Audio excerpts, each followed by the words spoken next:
ஹே dudes, நீங்க எங்க வந்துருவோம்னு பாத்தீங்கன்னா திருவையார் தேரடியில கடை இருக்கிற பிஎஃப்சி ரெஸ்டாரண்ட் அப்படின்னு கடைக்கு தான் வந்திருக்கோம். இந்த கடையில ஹைலைட்டே பாத்தீங்கன்னா உங்களோட டைனிங் தான். என்னடா எல்லா கடையிலும் இருக்க மாதிரி தானே இருக்கு அப்படின்னு நீங்க கேட்கலாம். அங்கதான் விஷயமே இருக்கு. அப்படியே கொஞ்சம் கடை உள்ள போய் பாத்தீங்கன்னா ஓப்பன் ஸ்பேஸ்ல அவ்வளவு அழகான ஒரு ஆம்பியன்ஸ் ஒளிச்சு வச்சிருப்பாங்க. இங்க நீங்க பர்த்டே பார்ட்டியும் செலிப்ரேட் பண்ணலாம். திருவையார்ல ஃபர்ஸ்ட் டைம் இந்த கடையில அதை கொண்டு வந்திருக்காங்க. அது மட்டும் இல்லாம சாப்பிடுற ஐட்டம் பாத்தீங்கன்னா திருவையார்ல எங்கேயுமே இல்லாத மாதிரி டிஃபரெண்ட் ஐட்டம் பார்த்து இறக்கிருக்காங்க. இதுல நம்ம ஃபர்ஸ்ட் ஃப்ரைட் சிக்கன் லெக் வாங்கியிருந்தோம். நல்ல பல்கான பீஸா இருந்துச்சு. இந்த ஃப்ரைட் லெக்ல எனக்கு பிடிச்சதே பாத்தீங்கன்னா இதோட சாஃப்ட்னஸ் தான். சாப்பிடுறதுக்கு அவ்வளவு சாஃப்டா அவ்வளவு கிரன்ச்சி அவ்வளவு சூப்பரா இருந்துச்சு. நம்ம அடுத்த லேஸ் சிக்கன் வாங்கியிருந்தோம். நான் இதை இப்பதான் ஃபர்ஸ்ட் டைம் சாப்பிடுறேன். ஆனா நல்ல காம்போங்க. லேஸ்ல சாலட் மாதிரி பண்ணி அதுல சிக்கன் போட்டு சாப்பிடுறதுக்கே செமையா இருந்துச்சு. நம்ம அடுத்த செஸ்வான் சாசி விங்ஸ் வாங்கியிருந்தோம். அந்த செஸ்வானோட நல்ல கம்பைன் ஆகி ஜூசியா இருந்துச்சு. டேஸ்ட் அல்டிமேட்டுக்கு ஒரு மஸ்ட் ட்ரை நான் சொல்லுவேன். நம்ம அடுத்த பிபிக்யூ வாங்கியிருந்தோம். இது வந்து பாத்தீங்கன்னா நல்லா சாஃப்டா இருந்துச்சு. ஆனா ஓவர் ஸ்பைசியா இருந்துச்சு. ஸ்பைசினஸ் பிடிக்குங்கிறவங்க மட்டும் வாங்கி சாப்பிடுங்க. டேஸ்ட் இஸ் ஓகே, நல்லாவே இருந்துச்சு. நம்ம அடுத்த முட்டை மிட்டாய் வாங்கியிருந்தோம். திருவேலே ஃபர்ஸ்ட் டைம் ரெஸ்டாரண்ட்ல இங்க தான் கொண்டு வந்திருக்காங்க.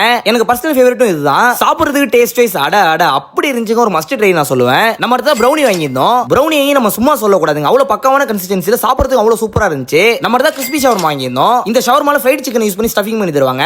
சாப்பிடுறதுக்கு நல்ல கிறிஸ்பி நல்ல டேஸ்ட்ல ரொம்ப நல்லா இருந்துச்சு. நம்ம அடுத்து பிளாக் கரண்ட் ஜார் கேக் வாங்கியிருந்தோம். இது ஒண்ணுல பிளாக் கரண்ட் ஐஸ் கேக் வந்து இந்த மாதிரி ஒரு ஜார் கப்ல வச்சு தருவாங்க. இந்த பட்ஜெட்டுக்கு உண்மையிலே ஒருத்தன்னு சொல்லுவேன். டேஸ்டும் சூப்பரா இருந்துச்சு. நம்ம ஃபைனலா வாட்டர்மெலன் மொஜிட்டோட முடிச்சிருந்தோம். அந்த வாட்டர்மெலன் டேஸ்ட் மைல்டா இருந்துச்சு. குடிக்கிறதுக்கு சம்மர் ரெஃப்ரெஷ்மெண்ட் ரொம்ப நல்லா இருந்துச்சு. இந்த பக்கம் வந்தா கண்டிப்பா இந்த கடையை ட்ரை பண்ணி பாருங்க. அடுத்த உள்ள டாடா.